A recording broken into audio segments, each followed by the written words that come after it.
Bismillahirrahmanirrahim. Assalamualaikum warahmatullahi wabarakatuh. Perkenalkan, saya Tias Nuria Bahri dari Prodi Terjemah. Izin mempresentasikan tugas ujian akhir semester mata kuliah kritik terjemahan, yaitu yang berjudul Analisis Kritik Terjemahan Hadis Arba'in Nawawi dengan bab kesucian itu separuh dari iman.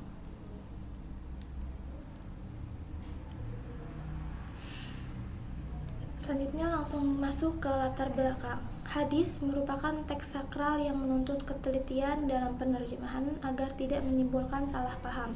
Hadis tentang kesucian sebagai separuh dari iman memiliki makna teologis yang penting.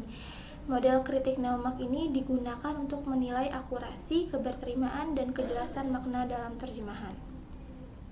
Selanjutnya, rumusan masalah. Ini ada 4, yaitu yang pertama, bagaimana hasil analisis teks sumber bahasa Arab dan teks terjemahan hadis kesucian separuh dari iman. Yang kedua, prosedur penerjemahan apa yang digunakan oleh penerjemah berdasarkan teori Peter Neumark. Yang ketiga, bagaimana tingkat akurasi, keberterimaan, dan kejelasan terjemahan hadis tersebut. Dan yang keempat, apa alternatif perbaikan terjemahan yang dapat meningkatkan kualitas teks terjemahan tanpa mengubah maknanya. Selanjutnya, tujuan penelitian saya yaitu ada 4. Yang pertama, untuk mendeskripsikan makna dan struktur teks sumber hadis. Yang kedua, mengidentifikasi teknik atau prosedur penerjemahan yang digunakan dalam teks terjemahan. Yang ketiga, mengevaluasi kualitas terjemahan berdasarkan teori Peter Neumark dengan meninjau aspek akurasi, keberterimaan, dan kejelasan.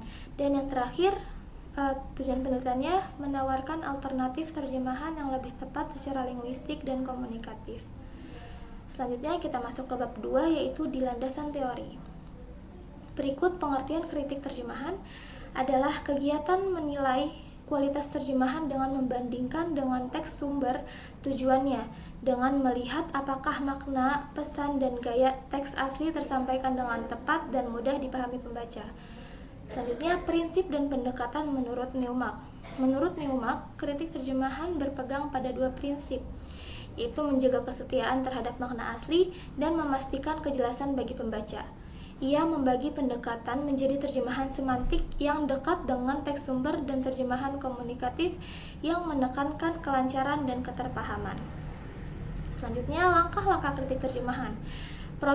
Proses kritik dilakukan melalui analisis konteks teks, pemeriksaan makna dan struktur pada teks sumber, pengecekan kesesuaian pada teks terjemahan, identifikasi teknik yang digunakan, penilaian kualitas, akurasi, keberterimaan, kejelasan, lalu pemberian alternatif perbaikan.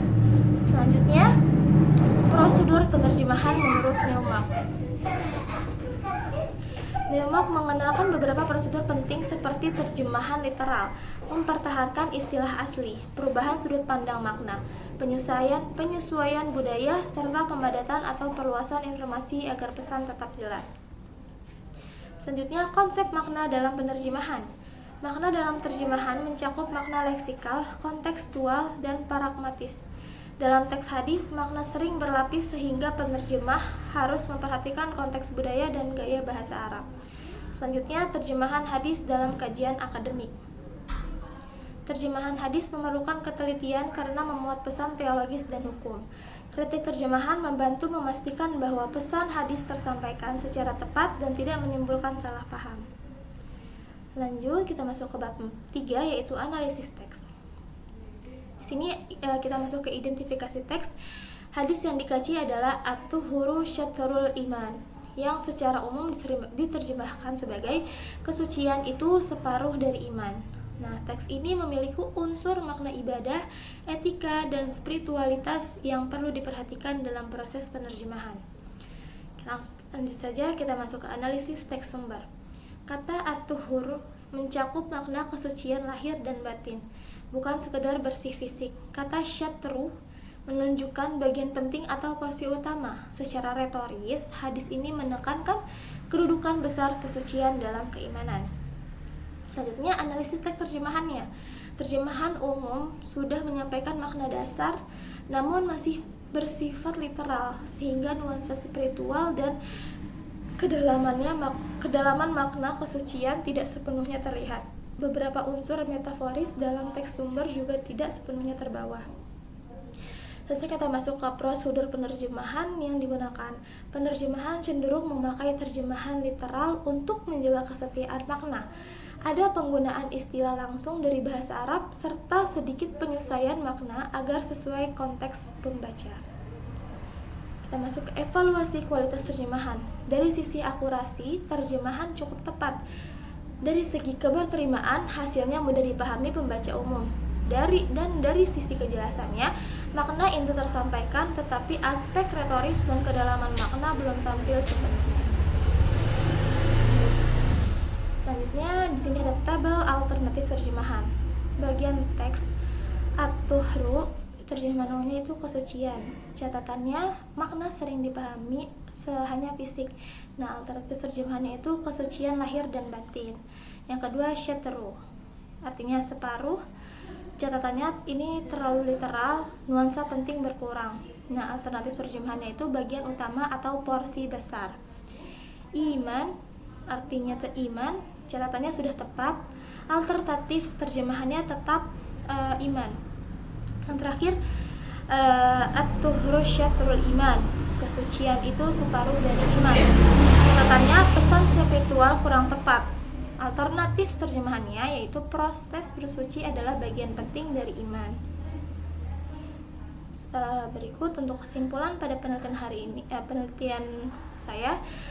Analisis terhadap hadis at-tuhru syatru iman menunjukkan bahwa makna utama hadis menekankan pentingnya kesucian sebagai fondasi keimanan. Terjemahan umum sudah menyampaikan pesan dasar, namun masih bersifat literal sehingga beberapa nuansa spiritual dan retoris belum sepenuhnya muncul. Prosedur penerjemahan yang dominan adalah literal dengan sedikit penyesuaian konteks. Evaluasi ini menunjukkan bahwa terjemahan cukup akurat dan berterima, tetapi dapat dibuat lebih komunikatif. Alternatif terjemahan yang diajukan memberikan penyampaian makna yang lebih jelas dan mencerminkan kedalaman makna hadis. Terakhir, saran dari saya, penerjemah diharapkan menggabungkan pendekatan kesetiaan dan komunikasi. Para akademisi dapat melatih kemampuan kritik terjemahan secara sistematis. Peneliti dianjurkan membandingkan berbagai versi terjemahan. Dan pembaca sebaiknya merujuk syarah agar memperoleh pemahaman yang lebih lengkap. Berikut referensi sumber penelitian yang saya teliti. Cukup sekian presentasi saya pada kali ini. Kurang lebihnya mohon maaf. Wassalamualaikum warahmatullahi wabarakatuh.